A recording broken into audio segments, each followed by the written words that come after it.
नमस्कार। ग्रामीण महिला विद्यापीठ के जीएमबी एकलव्य चैनल पर बालाजी महिला पीजी महाविद्यालय की बीए पार्ट सेकेंड ईयर की संस्कृति क्लास में आप सभी का स्वागत है।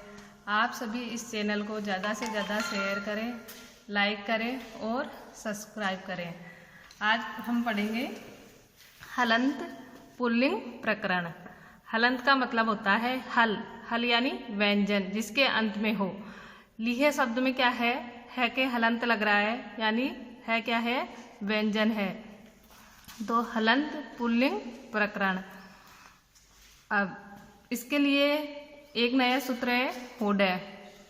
होडे का मतलब होता है हकार के स्थान पर डकार। और सूत्र तो वही चलेंगे जो मैंने आपको राम शब्द में बताया था, और ये एक नया सूत्र है होडे। इसका मतलब है झल यानी वर्णों के चतुर्थ, तृतीय, द्वितीय, प्रथम व उसमें वर्ण परे होने पर पद के अंत में स्थित है के स्थान पर ढ आदेश हो जाता है। इस सूत्र से क्या होएगा, है के स्थान पे ढ आदेश हो जाएगा। जब हम रूप शुद्धि करेंगे लिहे प्लस सु, तो यहाँ झल से परे, झल मतलब झल प्रत्यार में आ गया है से परे सु होने पर पदांत हकार, हकार मतलब है को डकार आदेश हो जाएगा। जब ये रूप बनेगा लिड प्लस सु, तो क्या बनेगा, तब सु की संज्ञा कर देंगे और ये रूप बन जाएगा। पहले हम लिहे शब्द के रूप देख लेते हैं। लिहे शब्द का अर्थ है चाटना या चूसना। क्या अर्थ है इसका, चाटना या चूसना। अब इसके रूप देख लेते हैं, फिर इसकी रूप सिद्धि करेंगे। लीह या लिड, ये प्रथमा में लीह लिड दोनों ही बनेंगे। लीह भी कर, लिट भी कर सकते हैं हम और लिड भी कर सकते हैं। इसके साथ मैंने साथ के साथ इनके प्रत्यय भी लिखे हैं, वो भी जो राम शब्द में चलते थे। सुओ जैसा मोठ सस, टाभ्याम भिस, नेभ्याम धस, नसीभ्याम धस, नस ओस आम, नी ओस सुप। ये 21 प्रत्यय हैं जो सभी में एक जैसे चलते हैं। और रूप लिहे का रूप चलेगा लिट लीहो लीह, लीहम लीहो लीह, लीहा लिडभ्याम लिडभी, लीहे लिडभ्याम लिडभे, लीह लिडभ्याम लिडभे, लीह लीहो लीहाम लीही लीहो लिट लिटसु, हे लिट हे लीहो और है लीह। इसमें एक वचन के प्रत्यय जुड़ते हैं। हमें ये लीह शब्द के रूप अच्छी तरह याद करने हैं। पहले तो ये रूप राम की तरह नहीं चलेंगे, ये अलग चलेंगे, इसलिए इन्हें अच्छी तरह पहले याद कर लें, फिर इनके रूप सिद्ध होंगे। रूप सिद्धि जैसे हमने राम शब्द की करी थी वैसे ही है, थोड़ा बहुत इसमें अंतर है, वो मैं आपको समझाती हूँ। अब आता है लिट या लिड।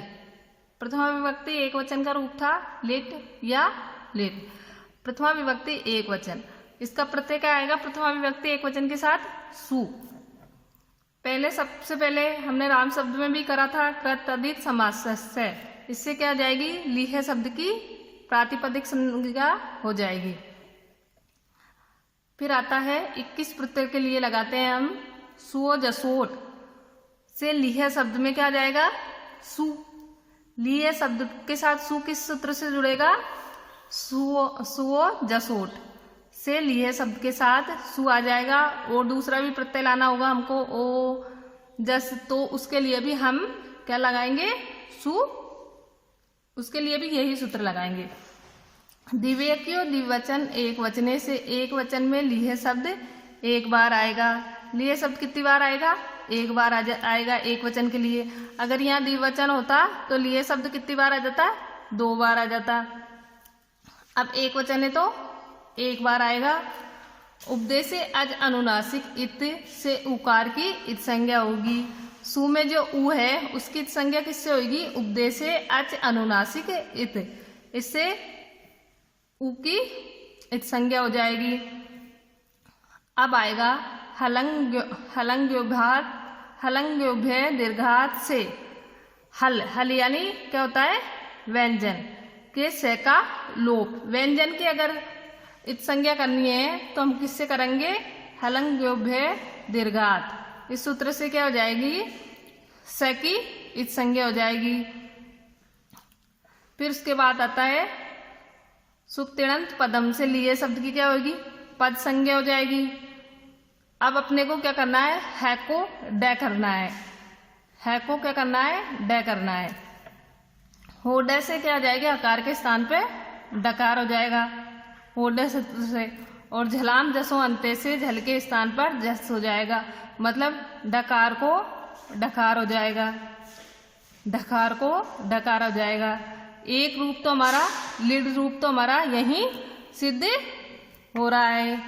ऊपर दोनों रूप दे रखे हैं, लिड रूप सिद्ध हो गया है, ऊपर वाला रूप सिद्ध। अब एक और दे रखा है लिट। लिट के लिए हमें क्या करना पड़ेगा? व अवसाने से डकार को टकार करने पर, व अवसाने सूत्र एक जो राम शब्द में भी आया था, इससे क्या हो जाता है? डकार के स्थान पर टकार आदेश हो जाता है। इससे कौन सा रूप क्या बन जाएगा? फिर डे के स्थान पे क्या आ जाएगा? लिट। अब अपने को बनाना है प्रथमा में लिट और लिड। लिड रूप अपना ऊपर सिद्ध हो गया था और लिट के लिए एक सूत्र और लगेगा व अवसाने। इससे कौन सा रूप सिद्ध होगा? लिट। प्रथमा के दोनों रूप यहाँ सिद्ध हो गए। इस प्रकार लिट शब्द प्रथम पुरुष एक वचन की रूप सिद्धि हुई। अब आगे आता है लीहे शब्द प्रथमा विभक्ति बहुवचन। लीहे शब्द लिखेंगे तो हमें लीहे के रूप देखने पड़ेंगे। इसमें ये कौन सा रूप है? प्रथमा विभक्ति का है और बहुवचन है। इसका प्रत्यय कौन सा है? जस है। इसका प्रत्यय क्या कौन सा है? इसका प्रत्यय जस है। अब पहले आगे करी थी वो भी यही थी, कृत तदित समास से लीहे शब्द की प्रातिपदिक संज्ञा हुई। ये तो आ गया यहाँ लीहे। स्व जसोर से लीहे शब्द में जस प्रत्यय प्राप्त, लीहे प्लस जस आ गया यहाँ पे। उसमें क्या हुआ था? सु हुआ था एक वचन में, तो अब बहुवचन में क्या आएगा? सु ओ जस आ जाएगा। फिर बहुसु बहुवचन से प्रथमा बहुवचन में 3 बार लीहे आएगा। बहुसु बहुवचन से क्या आएगा? लीहे शब्द क्या आ जाएगा? 3 बार आ जाएगा। लीहे प्लस जस। फिर एक सूत्र आता है सरूपाणाम एक शेष विभक्तो से लीहे शब्द का एक रूप शेष रहेगा। सरूपाणाम एक शेषो विभक्तो से क्या है? एक रूप से शेष रह जाता है। अब लीहे शब्द में 3 लीहे, इसमें से इसका एक लीहे शेष रह जाएगा। लीहे प्लस जस। चूटू से जकार की संज्ञा हो जाएगी। चूटू सूत्र है, उससे क्या हो जाएगी? जकार की संज्ञा हो जाएगी। जय चल जाएगा तो क्या बच जाएगा? अस। तो जकार की संज्ञा होने के बाद क्या बचा? लीहे प्लस अस। ससुरु से सकार के स्थान पर रू। ससुरु से क्या हो जाता है? सकार। ये सकार है, इसके स्थान पे रू आदेश हो गया। लीहे प्लस रू, अरु बन गया। ऐ तो रहेगा, स का रू हो गया। उपदेश से अज अनुनासिक इत से उकार की इत संज्ञा करने पर, अब उपदेश से अज अनुनासिक इत से उ की इत संज्ञा होगी तो क्या बच गया? र। इसमें से उ गया तो र बच गया। अब आगे आएगा खर वसानियों विसर्जनीय से र के स्थान पर विसर्ग। इसका मतलब होता है अवसान में, मतलब अंत में अगर खर प्रत्याहार के वर्ण हो तो उसके स्थान पर विसर्ग आदेश हो जाएगा। अब विसर्ग आदेश हो गया। अब लीहे क्या है? हलंत लग रहा है। अब ये पूरा लीहे कब बनेगा? जब इसमें ये ए मिल जाएगा। इसमें ये ए मिल गया तो ये बन गया लीहे, इसके विसर्ग लग गया।